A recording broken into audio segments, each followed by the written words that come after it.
Atenção, atenção, atenção. Newton César. Fala, Roberto, e aí? Fala, César, tudo bem com você? Ave, Roberto, tudo em paz aqui. Maravilha, cara. Então vamos começar mais um episódio de Contatos Insólitos. Esse aqui é de número 65. Já?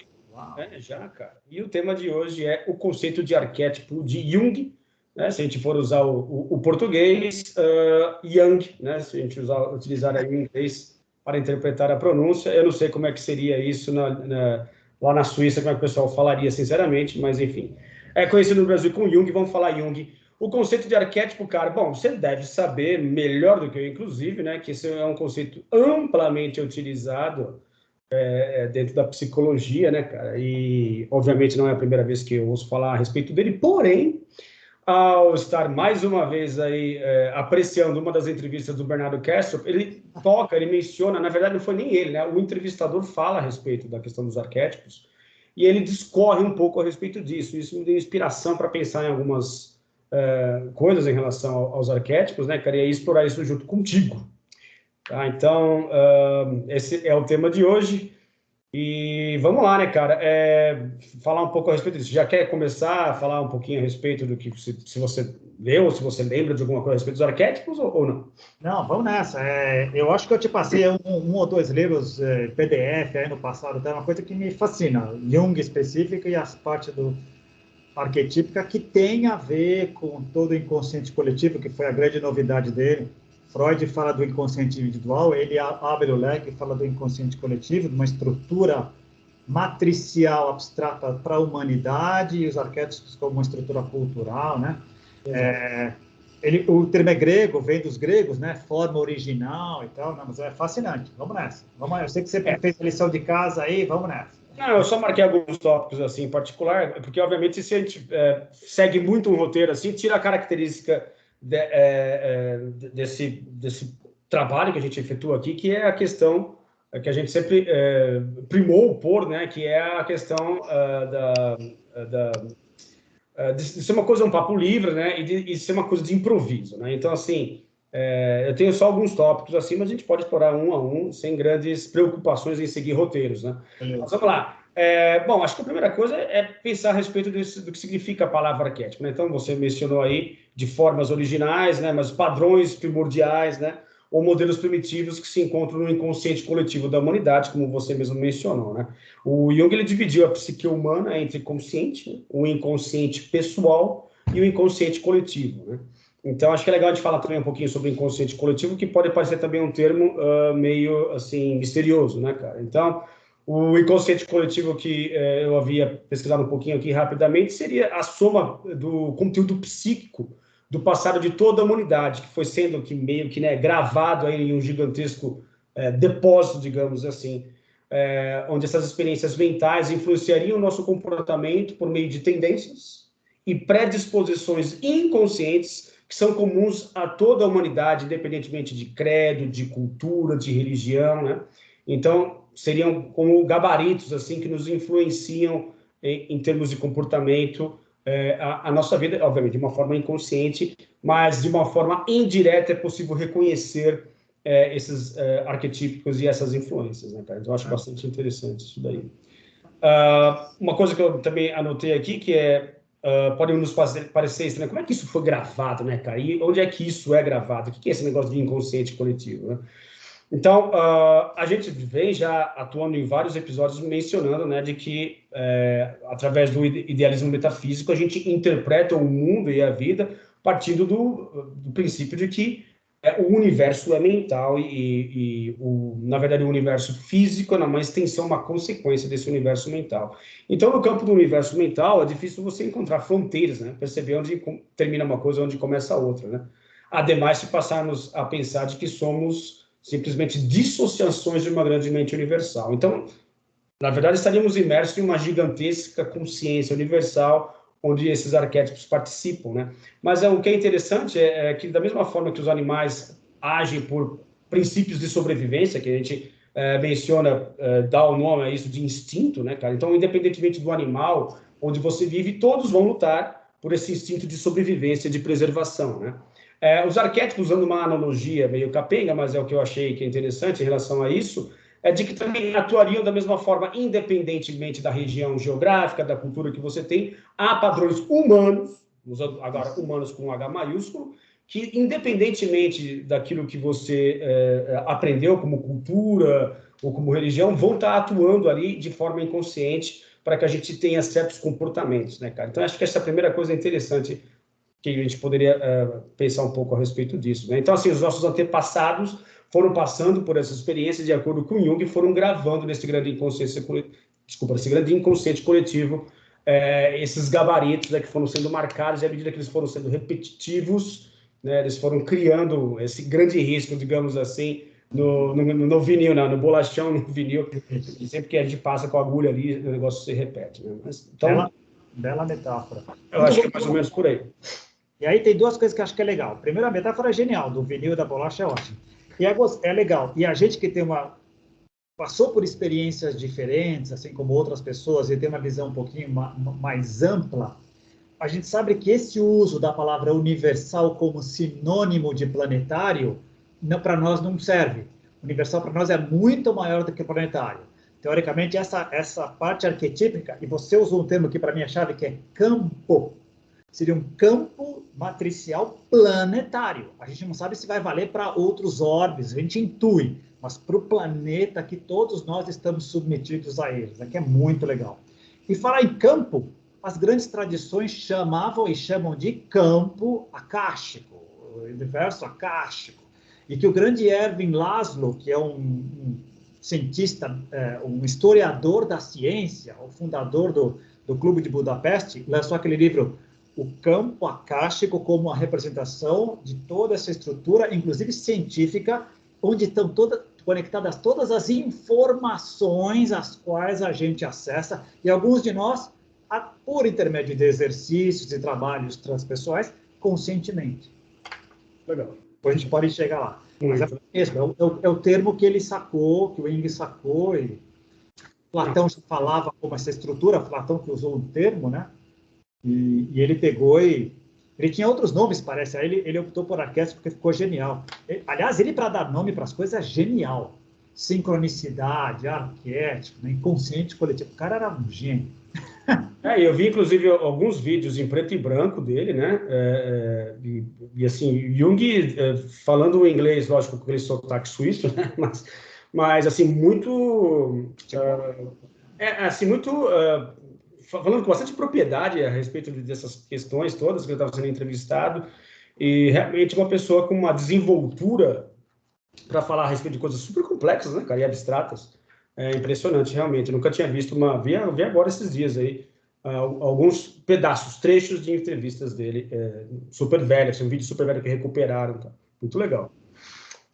Uma coisa que eu acho que é legal também, ainda nesse aspecto de falar sobre o passado da humanidade, cara, e desse passado remoto que foi sendo aos poucos marcado por essas experiências humanas, de mencionar uma coisa que eu marquei aqui também, que o Jung ele fala que o processo de aquisição de consciência ele foi necessariamente laborioso, né? Foi muito trabalhoso, e com muito custo, né, para as pessoas que passaram por todos esses processos de chegar ao nível de consciência que nós temos hoje. Mas que ele salienta que, muito pelo contrário, ao contrário do que a gente tende a pensar, não chegamos a nenhum topo, nenhuma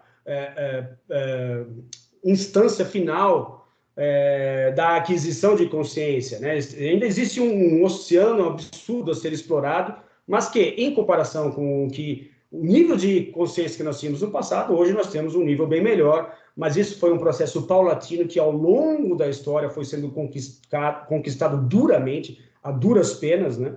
E de que isso foi marcando também realmente por questões envolvendo traumas, experiências ruins, que foram passando ali, né, e deixando a marca nesse inconsciente coletivo, mas às custas realmente de um processo que foi demorado e que, para mim, é bastante interessante do ponto de vista de dar um peso, né, cara, e um valor para a história que geralmente a gente não dá, né? O quanto que é importante, o quanto que é precioso esse aspecto histórico, né, de que, cara, olha, para a gente chegar até aqui onde nós estamos hoje, olhe o quanto que foi necessário, quantas pessoas passaram por esse processo deram o sangue, muitas vezes literalmente, né, até inclusive em guerras, em processos de conquistas, etc., para chegar ao nível em que estamos. Então, esse inconsciente coletivo englobaria todas essas experiências. Não, bem colocado. E você me fez lembrar do Richard Tarnas, que é um psicólogo, professor de Princeton, etc. Já falei dele. Ele escreveu 2 livros legais. O primeiro não me lembro agora, o segundo eu li, que é gigantesco, 700 páginas, chamado Cosmos e Psique. E ele se coloca como ele faz uma astrologia arquetípica, um estudo astrológico arquetípico.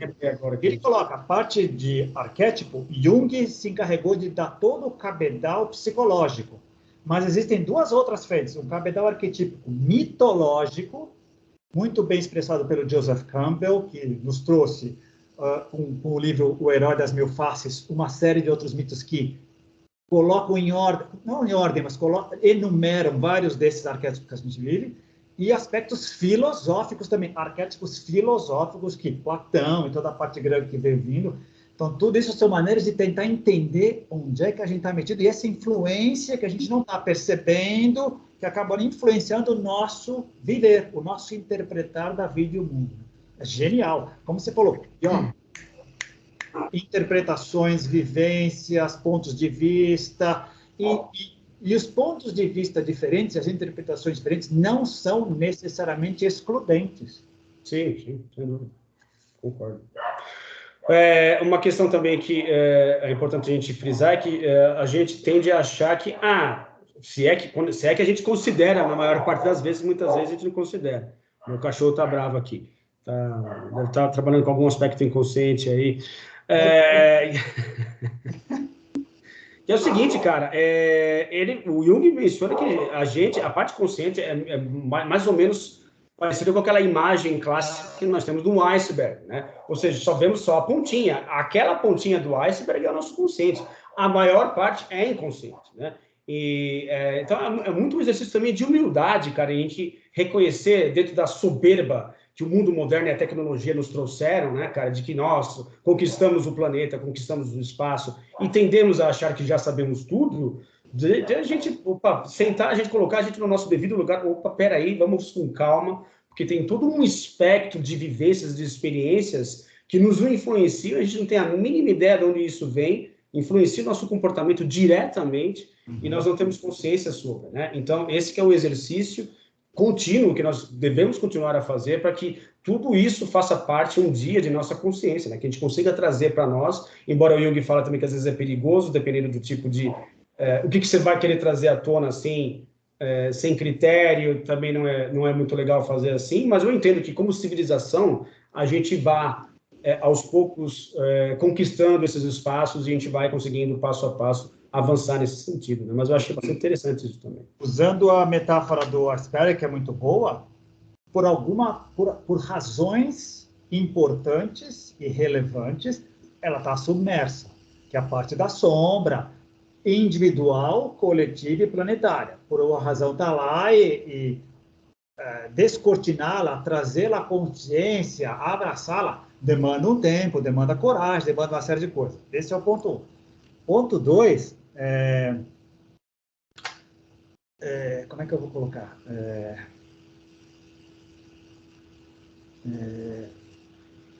Tem uma parte, como é que eu coloco? Às vezes é difícil, né? Já as palavras. Bom, na maneira que você falou, às vezes precisa ter um tipo de ajuda, às vezes a parte da sombra é um aspecto específico, como eu estava falando. A ideia também do oceano, né?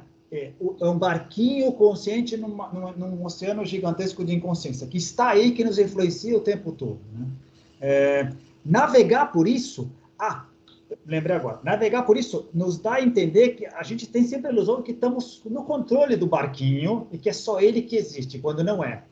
E a pós-modernidade, é isso que eu queria colocar, que eu tinha me esquecido. A pós-modernidade, que é o mundo que a gente está vivendo hoje, ela está mais perigosa, e eu acho que ficou realçado num quadrinho que eu acho que eu te mandei ontem para o nosso grupo lá, que antigamente era a ideia do Descartes, penso, logo existo. Hoje acredito, logo estou certo, que é a ideia da pós-verdade. Eu estou certo porque eu acredito e azar o seu, o que importa é o fato, o que importa é isso.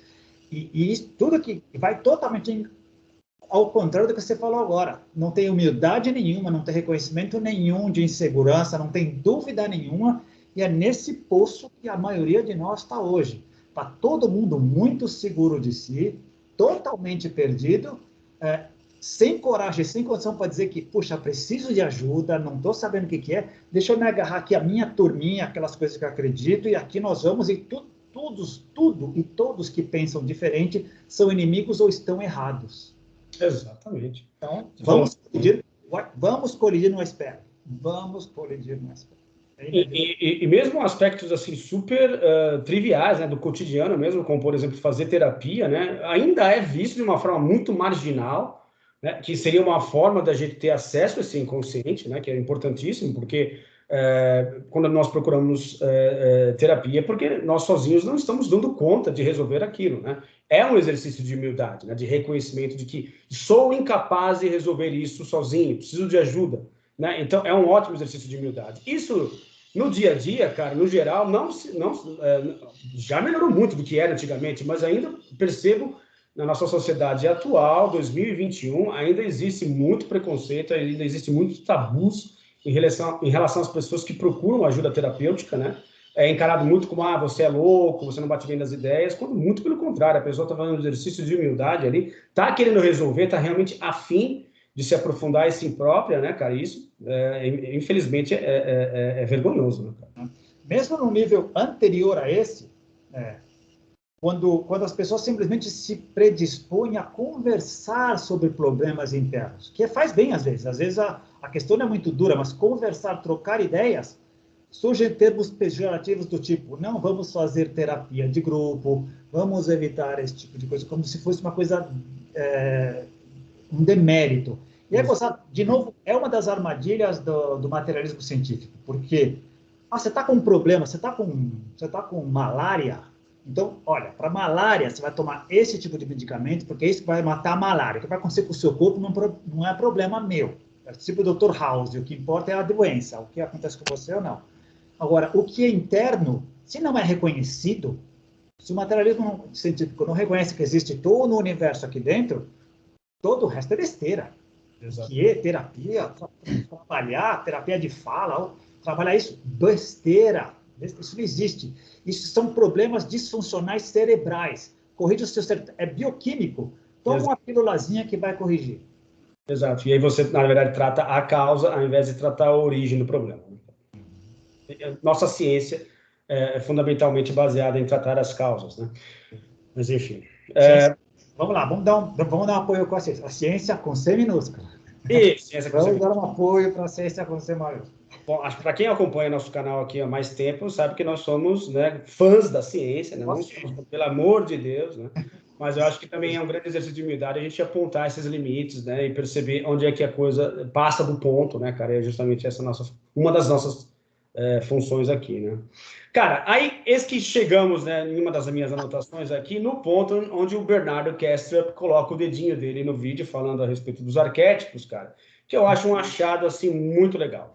Ele menciona que, não sei se foi o próprio Jung, agora não estou lembrado quem foi exatamente que mencionou, ou se foi uma outra pessoa, uma pessoa que estava traduzindo os livros dele, ou reinterpretando a obra do Jung, que mencionou que o arquétipo seria mais ou menos como a ideia da estrutura de um diamante, que é pré-existente ao diamante em si. Ele menciona assim,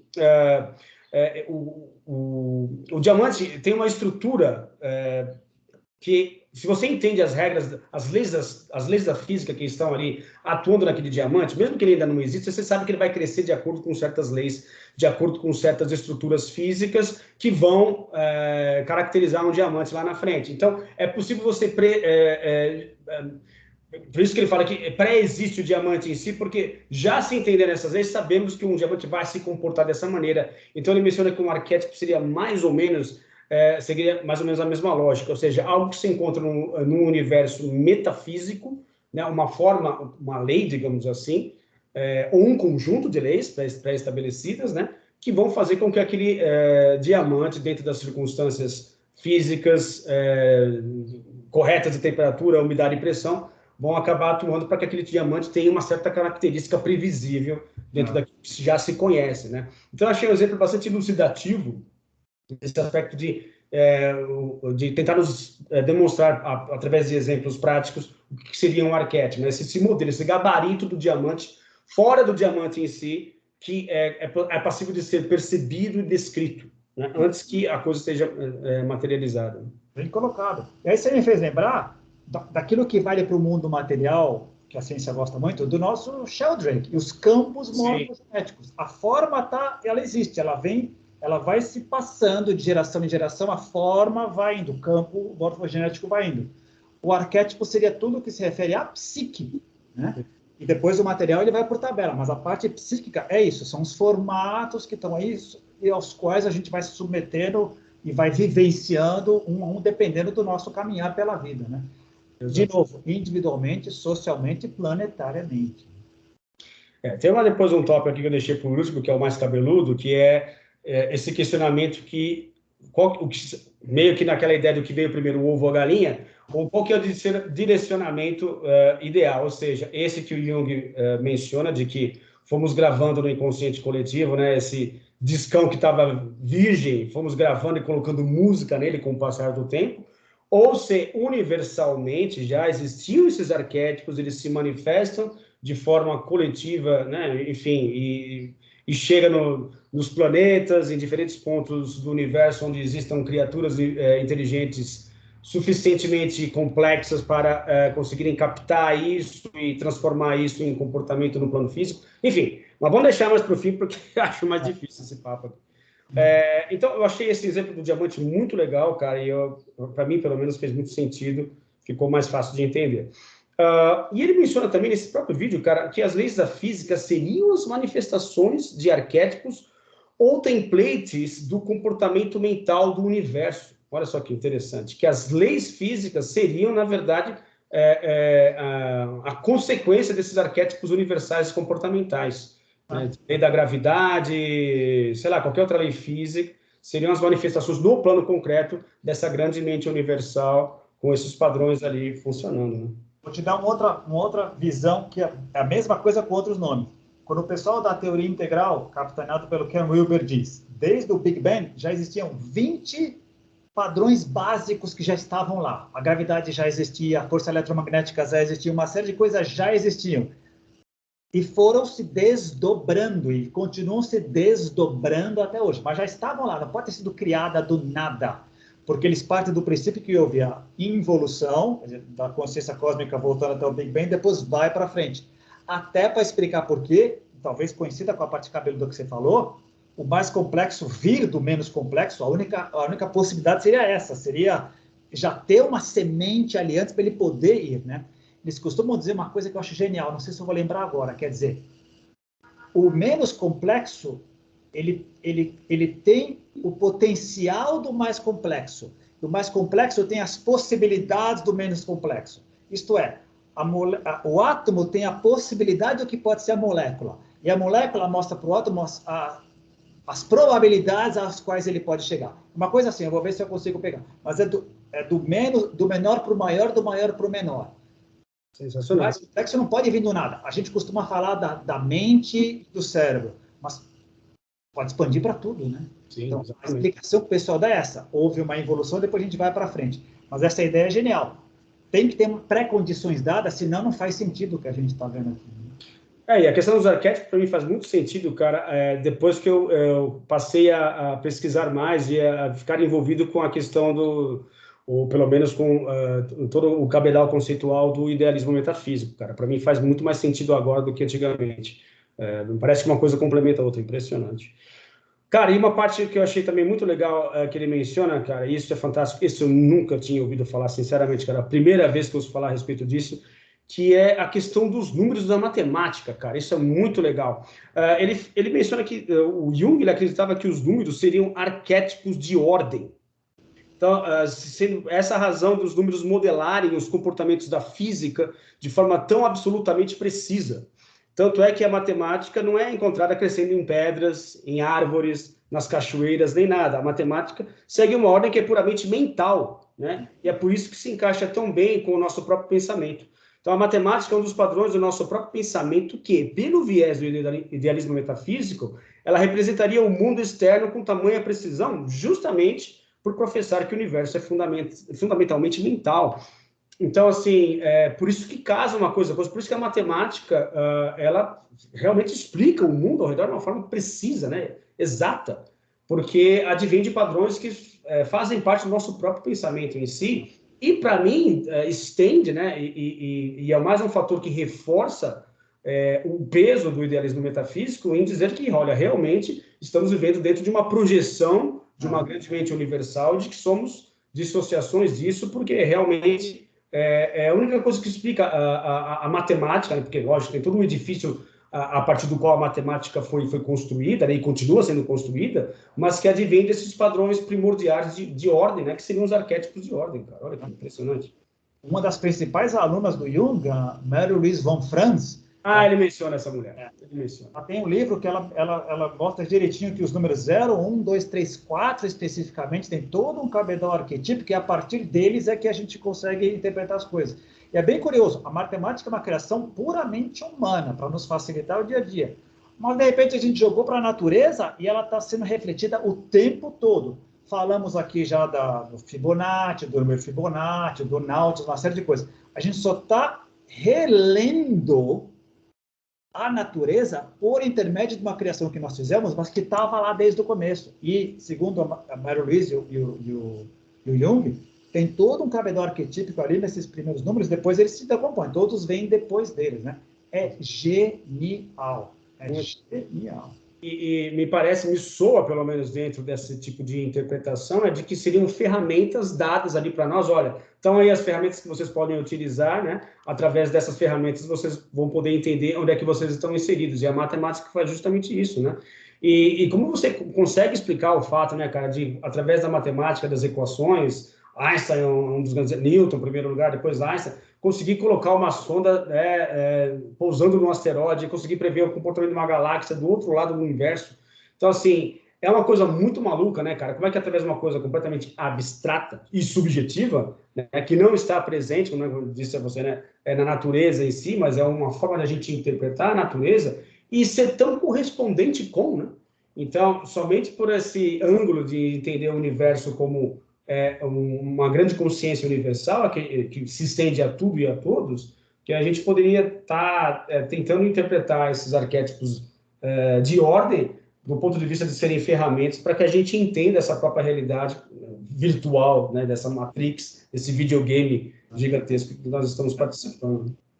Muito bem colocado. Duas coisas que eu acho legal. A gente está falando isso, a gente vem incentivando muito o uso do termo consciência com C maiúsculo e tal, que começa a substituir um pouco a ideia da Matrix, que a ideia da Matrix, por causa do filme, era meio negativo, né? A gente está sujeito e tal, e a gente começa a dar uma outra interpretação da coisa. Não precisa ser necessariamente onde o Morpheus está nos liderando para a gente sair desse buraco. Esse é um ponto. Segundo ponto, puxa, é genial isso, né, cara? A essência da ciência com C maiúsculo basicamente é o quê? Observar e procurar entender. Onde é que estão os padrões? Há padrões? Putz, vamos tentar elencar esses padrões? Onde é que eles se repetem? Eles são universais? Que bacana. Outra coisa foge da regra? Vamos tentar ver por quê. Isso é fascinante. Isso é genial, né? Seja no externo, seja no interno. Tá? É genial. É genial. Cara, é muito legal e dá uma luz, assim, pelo menos para mim, que eu sempre tive grandes dificuldades, cara, em entender matemática. Sempre para mim foi uma linguagem abstrata, assim, inacessível, sabe? Desde pequeno eu tenho essas dificuldades. Cara, é incrível como esse tipo de explicação, cara, acaba dando uma um novo entendimento para mim, pelo menos. Assim, fica a coisa faz muito mais sentido do que fazia antigamente, né, cara? De um jeito que até é muito difícil de explicar aqui e colocar em palavras para você e para quem está acompanhando. Existia até falei com um amigo meu hoje, a gente estava conversando hoje, né? Aquele modelo de século XVIII, século XIX de ensino, que eu tenho que aprender algumas coisas e memorizá-las para uma coisa funcional, para passar no vestibular, para ter um emprego, colocado goela abaixo, já passou, não dá mais, ele não pega todo mundo, né? Se a gente não sentir o fascínio que as coisas têm do conhecimento com certeza que não existe, a coisa se perde. Mas, se a gente descobrir o porquê das coisas e o que aquilo pode nos levar a descobrir e quanto a nossa vida pode ser mais bacana, não há uma área de conhecimento que não seja fascinante. Nenhuma, nenhuma. Mas tem que fazer sentido, né, cara? E esse que é o problema.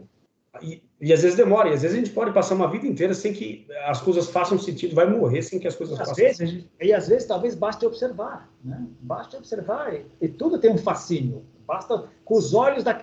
Se a gente conseguir olhar com os olhos daquele cara que é apaixonado por aquela área, a gente chega lá. Os olhos de um médico, os olhos de um dentista, os olhos de um administrador de empresas, os olhos de um advogado, é fascinante. Mas aí a gente entra naquele outro, né, a outra questão também, né, que observar, a gente não observa as coisas das formas como elas são, nós observamos as coisas das formas como nós somos. Então, assim, se desprover desses filtros, né, de todos esses traumas, de todas essas sujeira que nós fomos acumulando em nossas lentes para conseguir enxergar aquilo da forma como ela é, aí sim a gente chega lá, cara, senão a gente já vai partir de várias premissas completamente furadas logo de saída.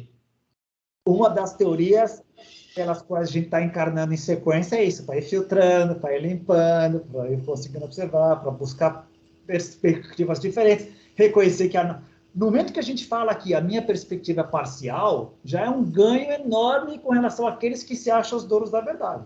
Sim. Quando eu reconheço que a sua e a minha juntas é maior do que as duas, que só a minha, opa, e a gente vai buscar outras, já é um ganho. A ideia é isso, é ir limpando, reconhecendo humildemente, reconhecendo as limitações, mas é genial, é genial. Bom, esse que então a gente entra agora, tem a oportunidade de entrar nos alguns dos arquétipos, né? Existem, sei lá, vai saber quantos, né? Que o Jung classificou, né? Pelo menos os mais conhecidos, né? Que seria Anima, Animus, o velho sábio, a grande mãe e o mito do herói, né, cara? Então, ele conseguiu identificar alguns desses arquétipos aí em suas experiências com seus pacientes, com seus clientes, e acho que é legal a gente mencionar algum deles, né, cara? Então, Anima, na concepção de Jung, era aquela porção da mulher dentro dos homens, dentro de cada homem, né? Ou seja, a questão do yin, do yang, ou seja, o lado feminino presente na psique masculina, né? E de quando isso é importante, que é o lado afetuoso, o lado que é acolhedor, o lado que é provedor, né? E de quão importante é a gente trazer esse arquétipo à tona. E quanto é problemático também quando você não reconhece esse lado, você oprime, você reprime, não reconhece ele dentro de si, e isso traz uma série de problemas, né? Então, esse é o grande arquétipo Anima, né? Animus, o contrário, né? Ou seja, o arquétipo, né? O masculino dentro das mulheres, né? Ou seja, o lado mais ativo, o lado mais atirado, o lado mais investidor, digamos assim, que também, ao ser reconhecido e ao ser integrado com a personalidade feminina, traz um grande ganho, mas também que se não é exercitado e é eliminado ou reprimido também traz problemas, né? Então seriam dois arquétipos aí. O do velho sábio também, né? Daquela pessoa experiente, né? Aquela pessoa que vai nos orientar e que já tem uma experiência de vida, que sempre tem algo a nos dizer também, passa por aí, né? Um outro grande arquétipo. O da grande mãe, da grande provedora, né? A própria terra, acho que a Gaia carrega muito disso, né, cara? Dessa ideia, desse arquétipo, né, de que fornece os subsídios ou os recursos necessários para que a gente viva e prolifere, né, cara? Então, esse é um arquétipo interessante também, que acho que casa bastante com a concepção de Gaia. O mito do herói também, né, que ele menciona nessa jornada que a gente faz, e é uma passagem interessante que eu vi esses dias também falando a respeito do mito do herói, cara, que ele representaria a nossa própria evolução nesse processo de aquisição de consciência, né? Ou seja, que as duras penas, sofrendo pacas e, sabe, superando obstáculos, passando por desafios enormes, a gente foi adquirindo consciência e foi, né, chegando nesse momento que nós nos encontramos agora, onde temos um pouco mais de consciência do que tínhamos no início, mas ainda temos aí um grande caminho a percorrer para conseguir vencer essas barreiras todas, né, cara? Então, alguns arquétipos aí, bem rapidamente falando a respeito deles, né, mas que eu acho que fazem sentido, independentemente da cultura, da religião que você tem, né, do país onde você se encontra, todos é um aspecto, a gente usa a palavra universal, você mencionou muito bem no início desse episódio de uma maneira equivocada, mas universal no sentido aqui que eu quero dizer de que ele ultrapassa os limites das barreiras. Nós, como humanidade, com H maiúsculo, nos esbarramos com esses arquétipos o tempo todo. Né? Não, genial. Também, junto com esse, ele também costuma colocar o trickster, que é o brincalhão, que é o nosso, né, que está sempre fazendo o nosso lado humorístico e outras coisas. A parte do herói, ela é genial. Eu estava vendo outro dia um esqueminha circular do próprio Joseph Campbell, né, mostrando que, se a gente prestar atenção e se permitir crescer, a gente está sempre num ciclo de mito do herói, porque o que está por trás disso é a ideia de renascimento, morte, renascimento, morte, renascimento, morte, crescendo, numa ascensão. Eu saio de uma situação específica, passo por provações, aprendo coisas e trago de volta. Para a minha comunidade e para mim mesmo. Saio de novo. Quem está num processo constante de transformação está sempre morrendo e renascendo. Isso é genial. A maioria das pessoas percebe uma vez na vida, mas aquele que está no processo são várias vezes e vários ciclos. Você consegue perceber, às vezes, o final de um ciclo e o começo de outro. Isso também é genial. É muito interessante, né, cara? Recai muito naquela ideia da espiral ascendente, né, cara? Aquela ideia da espiral que já mencionamos, inclusive, aqui, né, cara, no episódio aí sobre a espiral lá. Nossa, me fugiu o nome agora, cara. Dos números lá. Fibonacci? Da sequência Fibonacci, esqueci, cara, completamente. Essa ideia da sequência Fibonacci, né, cara? E de que realmente parece ser um arquétipo que sinaliza essa necessidade de não parar nunca, né, cara? A gente está sempre observando esse dinamismo do universo, o próprio ciclo da vida, né, cara? De morte e renascimento. Estar atento a isso, né, cara? E agora, te ouvindo agora e me ouvindo, essas coisas são ótimas, né? Eu me lembrei de uma coisa, já falei isso, mas das grandes tradições, quando ele solta aquela frase do tipo assim: se você morrer antes de morrer, quando você morrer, você não vai morrer. A ideia é, se você aprender como funciona esse processo antes da morte verdadeira, no momento em que ela chegar, você não vai verdadeiramente morrer, você vai saber como é que a coisa se transforma. É a ideia do ego com E minúsculo, que a gente tem que matar e fazer ele renascer melhor a cada aprendizado, né? É que essa é a sacada. Esses caras estão dizendo isso há 3.000 anos, né? É impressionante como se encaixa, né, cara? Sempre. É uma outra maneira de estar reciclando, de estar renascendo, né? Aí você pega lá Jesus, né? Não, você tem que renascer para entrar no reino dos céus. Ou são parábolas e maneira de dizer basicamente a mesma coisa. Isto é, as pessoas estavam observando, olhando, sacando, tendo insights, experimentando e buscando palavras, parábolas e outras maneiras de poder passar isso para frente. Exatamente. Tem um termo agora que eu achei genial, desculpa, que a gente vai se adaptando e vai modernizando a coisa, né? Por exemplo, você usou o termo template, que eu acho genial. Existe uma estrutura, todo mundo entende isso, até as novas gerações. Putz, existe uma estrutura, eu coloco as variáveis ali, ela vai rodando, né? Ela vai rodando, né? Como a gente já falou aqui várias vezes, o vocabulário computacional nos ajuda horrores a entender uma série de coisas que a gente antes não tinha uma maneira de entender. A gente observava, mas faltava esse vocabulário. Todos, ele não resolve todos os problemas, mas nos ajuda a entender e interpretar uma série de coisas. Aliás, falando a respeito disso, eu me lembrei também, vi um vídeo hoje que o nosso querido amigo Caio, vou dar um abraço para ele aqui, se ele estiver assistindo a gente, de um vídeo que ele mandou de um videogame recém-lançado aí, de um software, se eu não me engano, para fazer videogames, algo assim, extremamente realístico, né? Um nível de realidade assim apresentado, de filme, cara. Então você não parece mais estar num videogame, mas você está num filme. E adivinha qual foi o primeiro que eles fizeram? Matrix. Uau! Matrix. E aí, lógico que é só apenas uma demonstração, né, do que uma ferramenta é capaz de fazer, tudo em tempo real, ela renderiza em tempo real e assim com uma precisão absurda, cara. Então, assim, se nós já estamos nesse nível, né, então isso vai ter que ser um papo necessariamente para outro episódio, né, que a gente não vai dar conta disso. Imagina o que civilizações muito lá na frente não estariam fazendo, ou explorando, ou entendendo a respeito do que é viver, do que é estar vivo, do que é estar inserido nesse universo, cara, em termos de realidade virtual, ou estar fazendo experiências que a gente não faz nem ideia, e até que ponto a gente não está inserido em uma realidade virtual. Impressionante, impressionante. Mas, enfim, voltando aqui. Uma coisa interessante também, cara, que eu acho que é legal a gente explorar, é aquela ideia de que quando algumas pessoas que passam por experiências transpessoais, seja através da respiração holotrópica, ou através da utilização de substâncias alucinógenas, ou processos meditativos, existem, em determinadas circunstâncias, relatos de pessoas dizendo que se depararam com formas geométricas, né? Então, até que ponto realmente essas formas geométricas já não seriam uma espécie de arquétipo, né? Já ali,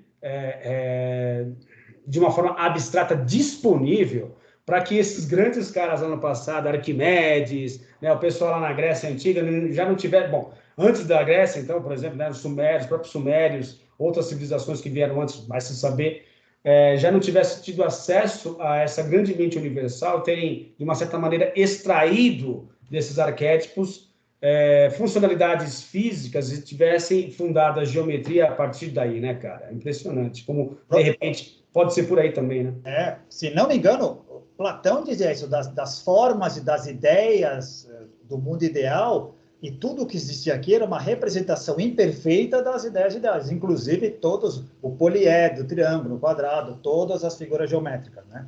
Era daí que vinha a coisa. Daí que vem o arquétipo em grego, né? Que é a forma primeva, a forma primordial, né?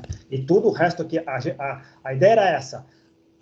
Uma coisa bonita não é bonita em si, ela representa, ela remete ao arquétipo da beleza que já existia lá, né?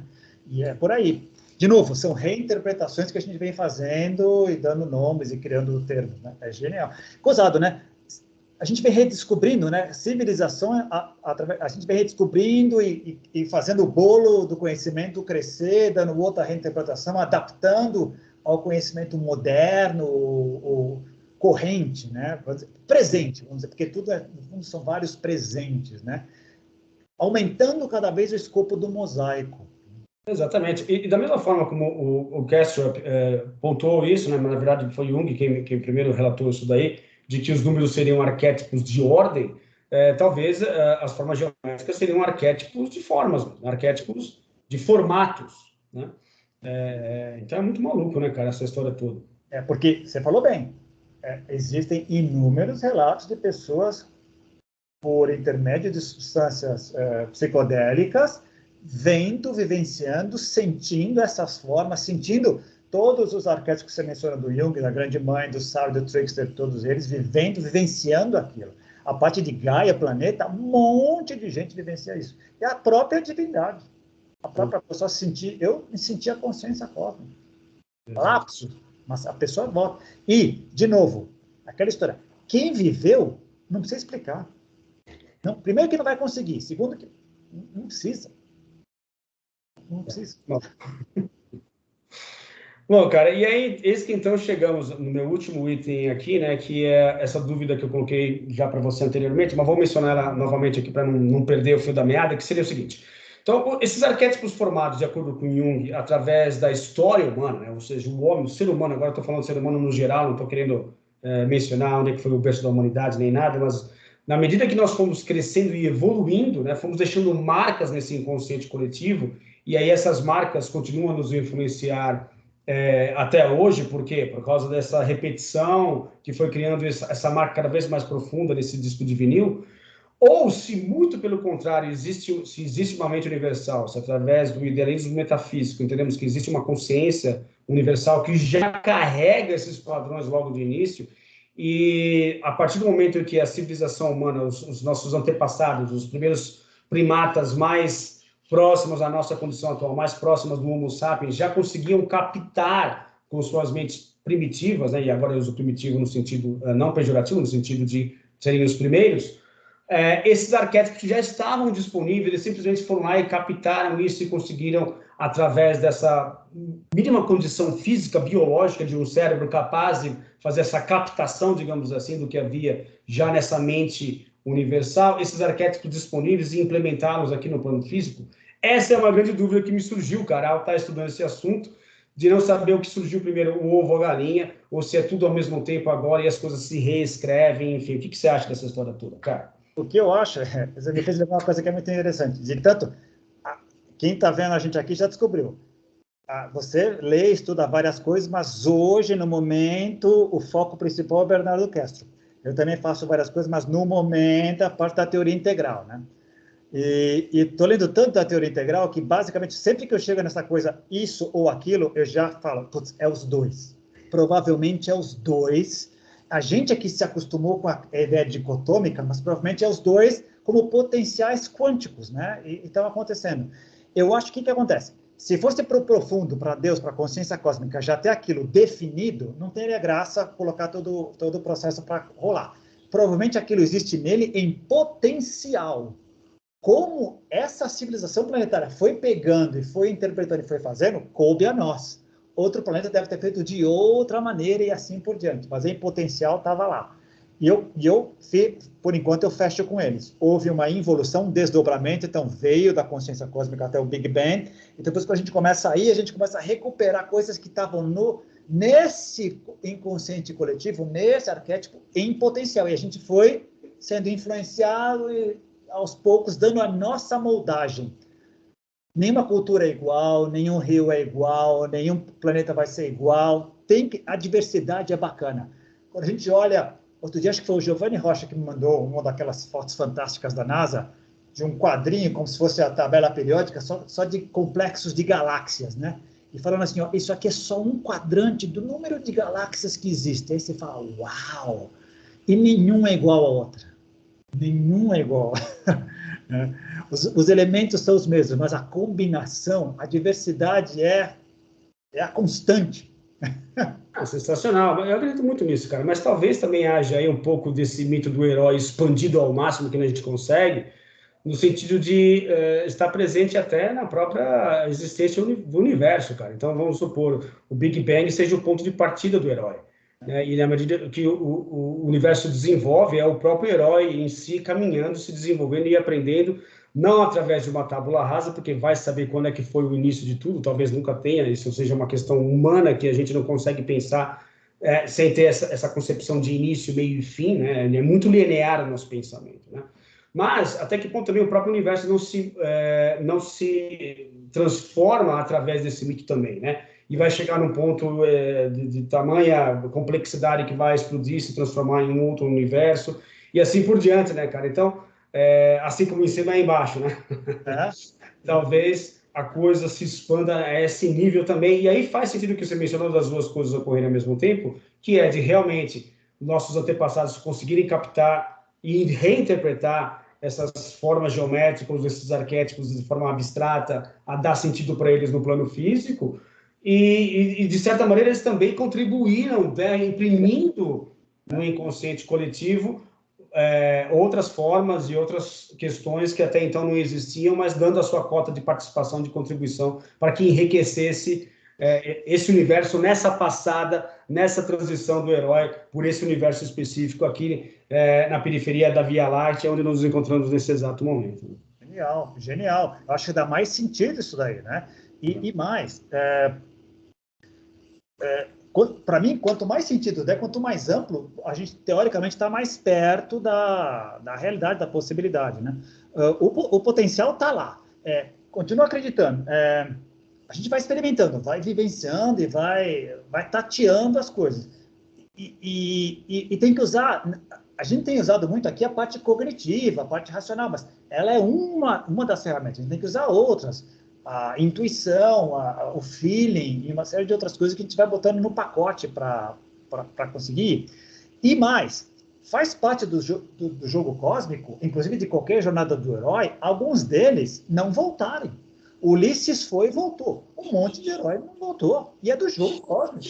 E a lembrança daquele que foi, ela vai servir vai fazer parte do grande pacote das coisas, é do jogo. Então, algumas galáxias, quando elas colidem, passa a ser uma só, mudou. Outras implodem, supernovas implodem. É do jogo cósmico, né? Então, tá tudo valendo. A gente tende a ver a destruição como uma coisa ruim, mas é do jogo. É nascimento e morte o tempo inteiro. É a conotação que a gente dá à morte, à destruição, que a gente precisaria rever. Mas isso está acontecendo o tempo inteiro e é do pacote. É da desintegração que surge as outras coisas, né? E talvez, mencionando a respeito especificamente dessa destruição, que é vista de uma forma primeiramente negativa, né? talvez haja realmente essa capacidade de ser gravado em algum lugar, toda essa experiência, para que ela sirva, de alguma forma, para as novas experiências a partir dela, né, cara? Então, assim, não me parece razoável que as coisas se percam, né?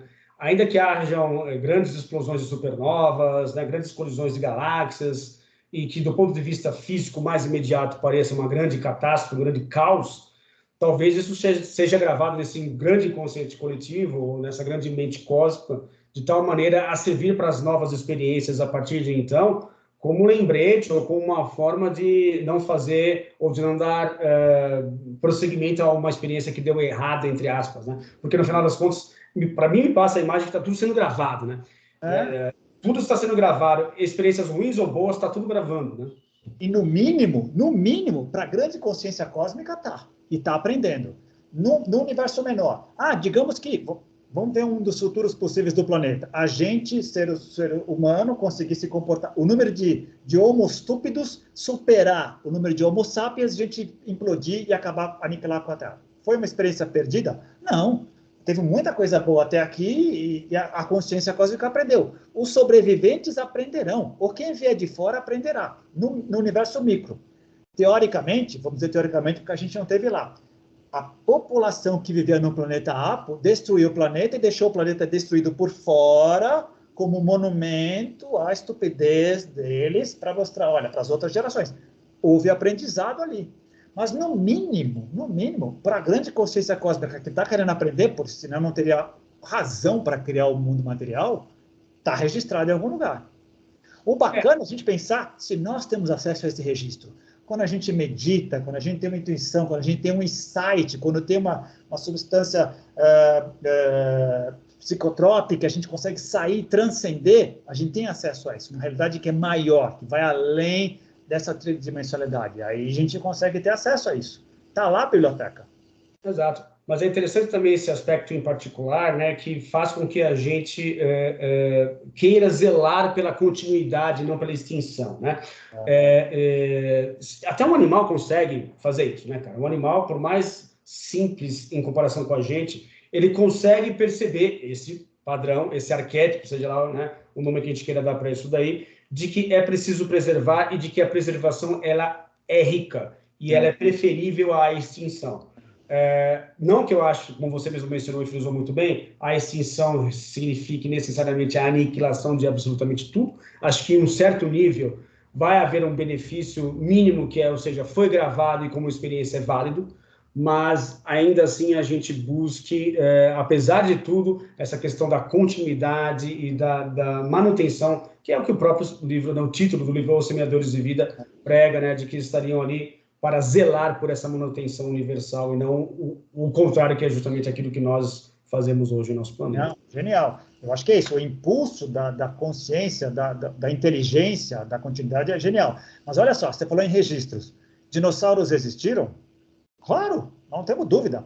Alguns têm. Alguns acham que o mundo foi criado há 6.006 anos apenas, e que fósseis são criações de pessoas que querem manipular. E quanto a gente criou e reconstruiu de como era a vida aqui há 65 milhões de anos. A gente foi capaz de recriar coisas. É genial isso. Civilizações. A gente fala hoje do que foi Cartago, Troia, uma série de coisas. Estudo. Craneando, olhando, observando, reconstruindo, modelando, deixando em aberto algumas coisas que são teoria, outras que são fatos, tá? Fica registrado em algum lugar, em algum momento. Se vai ser num vinil, num bolachão, no campo acásico, onde vai ser, em algum lugar está registrado.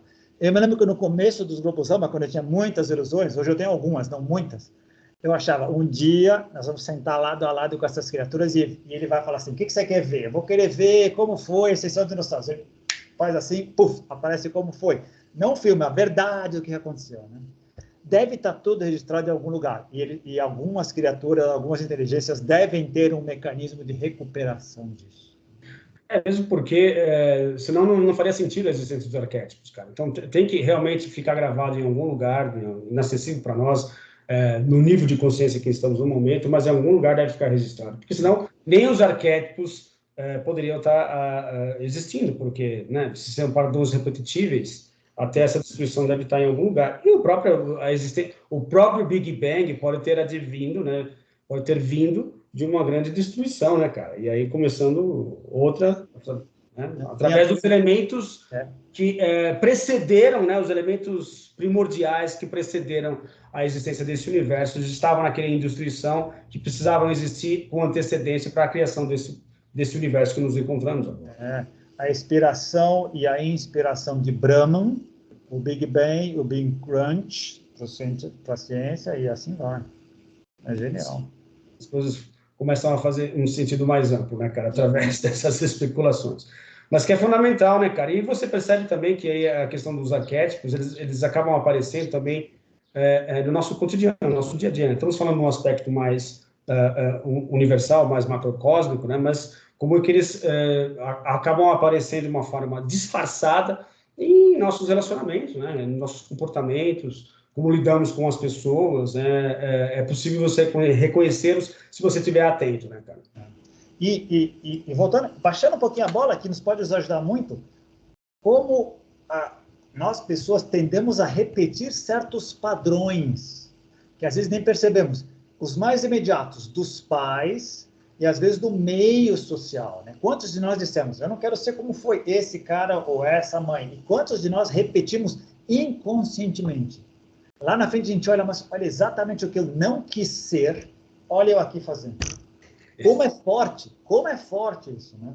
Como é forte. E como é que todo esse lado inconsciente ele nos impulsiona, mesmo que a gente não queira, né? E que a gente não goste. Eu não gosto. Existe um grande inconsciente seu? Existe. Eu não gosto, né? Mas ele está aí. Ele existe e faz parte fundamentalmente da sua vida de uma maneira mais ampla do que você imagina, né? E quando você chega a essa conclusão, aí você tem duas opções. Legal, virou sombra, eu vou continuar querendo deixar escondido ou vou querer encarar?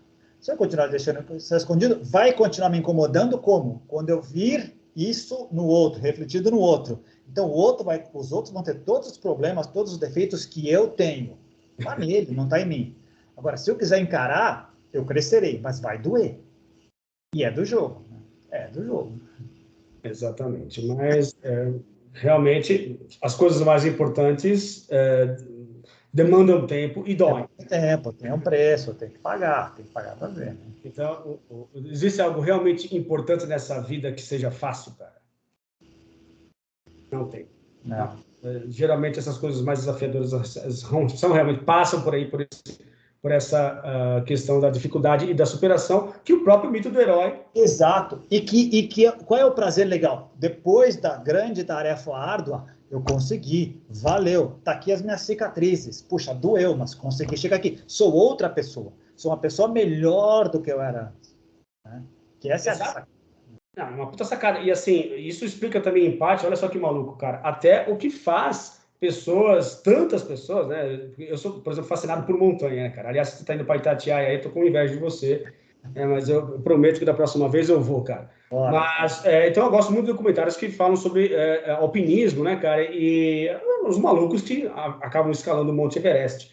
Então você percebe que ali também existe o mito do herói, cara. Em cada escalador existe o mito do herói ali, cara, que é mais forte do que ele. É praticamente um suicídio ir pro Everest, cara, mas ele precisa, né? Porque talvez advindo justamente dessa sensação que passa por esse arquétipo, né, de vencer esses obstáculos, essa coisa que é dificílima, mas ao chegar no topo, no cume, lá você, cara, que alívio, né? Consegui, e agora advém o sabor da vitória ou a recompensa, né? Digamos assim. E pode pegar em outros planos. Caminho de Santiago, tudo que requer um compromisso de médio e longo prazo e um sacrifício, pode ver, dá essa sensação, eu fui, vi e venci. Exatamente, cara.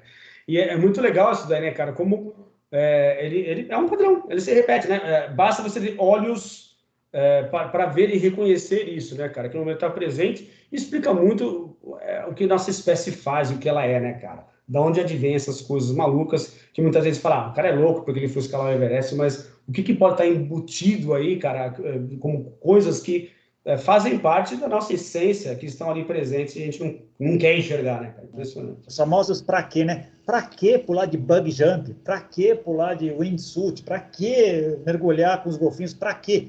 Esse autodesafio constante.